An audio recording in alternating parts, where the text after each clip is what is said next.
Aujourd'hui, c'est FIC 2015. Allez, on y va. Sergio, dans le cloud, chiffrement et déduplication font assez mauvais ménage. Tu peux m'en dire plus? Merci Jean-François. En fait, d'abord, la déduplication, on ne stocke pas deux fois le même fichier. Et donc, quand on parle de chiffrement, ici on fait du chiffrement sur deux fichiers qui sont identiques, parce qu'on utilise des clés différentes, on va finir avec des données différentes et donc pas de déduplicables. C'est pour ça que nous avons développé une nouvelle technologie où le chiffrement est fait d'abord sur une gateway, donc avec la même clé qui est dans les prémices de l'entreprise, avant de le stocker dans le cloud et avec une étape intermédiaire de déduplication avant de stocker dans votre cloud storage préféré. Ok, merci. Stéphane, 1. C'est quoi le tatouage numérique? 2. C'est quoi les 3 techniques de tatouage et quelle est la meilleure? Le tatouage numérique va vous permettre de transmettre vos bases de données à des fournisseurs pour éviter qu'elles fuitent. Vous allez pouvoir les suivre, les tracer, les identifier. Donc 3 techniques simples. La première consiste à marquer les données. Vous allez modifier légèrement vos données. La deuxième consiste à rajouter des données au sein de vos données, de fausses données mais qui ressemblent aux vraies données. Et la troisième consiste à intervertir vos données.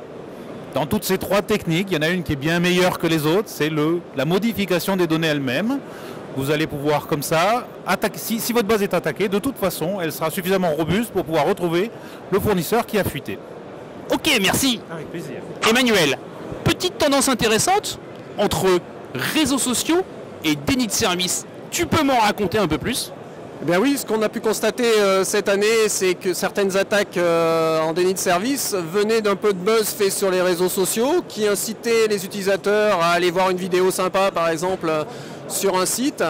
Et sur le site en question, un petit code malveillant interprété par le navigateur qui incite le navigateur à faire des téléchargements en background de contenu lourd. Et ce téléchargement en background vient gréver la bande passante de l'utilisateur.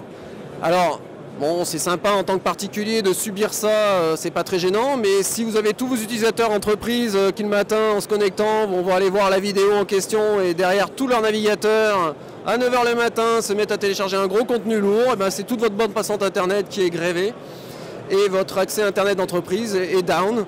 Et vous ne comprenez pas pourquoi, parce que ce sont vos propres utilisateurs qui vous ont fait un DDoS et vous êtes bien démunis.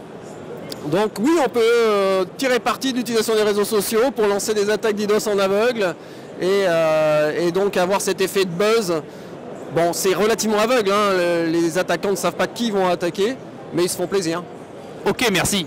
Gurvan, première question. Tu pourrais m'expliquer, pour un entrepreneur qui cherche du financement, qu'est-ce qui a changé pour lui dans sa recherche auprès des investisseurs? Je crois que la principale différence qu'on constate aujourd'hui, de façon générale, c'est que le développement d'un projet passe par la notion de confiance. La notion de confiance, elle est intimement liée à la prise en compte de la sécurité dans son développement de projet, y compris dans son business plan. Est-ce qu'il va falloir que je gère de la sécurité des données à caractère personnel? Est-ce qu'il va falloir que je gère de la certification? Si je n'ai pas pris ça dans mon business plan n'est plus valide. Et donc l'investisseur n'a aucune raison de valider le business plan. Donc ça, c'est la grosse différence. Et aujourd'hui, dans les projets, ce n'est pas le CLUSIR qui va amener la confiance, c'est les demandeurs qui viennent nous dire on a besoin de confiance dans notre projet pour pouvoir le valider et qu'est-ce qu'on peut faire avec vous.